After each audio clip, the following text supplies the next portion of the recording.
Kako ste vi doživljali propad Adrie Airways? Zelo, zelo nas je prizadelo, no. Narediti pa nismo mogli prav nič ukrent, ne. Takrat potem so prišle ven ene nalepke, ne vem, Adria Forever, no, in to nalepko sem si jaz tako nalepila na avto. In vem, da enkrat, evo, zanimiva anekdota, na obvoznici tukaj v Ljubljani sem prehitela nekoga, ne, in ko je videl to nalepko, ne, je upočasnil pred mano in začel mahati, mahati. In potem zagledam, v rokah je držal tisto eno knjigico adrijsko, ki smo imeli manual.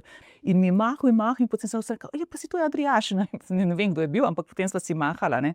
Skratka, je bilo hudo in nam je še zdaj hudo in duh te letalske družbe je še danes zelo, zelo, zelo živ. Mi se zopet dobivamo vsako leto, pridejo tudi mehaniki, tudi zemeljske službe, pridejo kolegi iz Hrvaške in to v velikem številu. Se pripeljejo v Ljubljano na to srečanje, ostanejo čez noč, se pravi si vzamejo 2 dni za to, da se lahko srečamo. In je vedno srčno, ganljivo, ne vem, kako bi rekla, pač nepozabno. Res smo bili pripadni in smo še pripadni.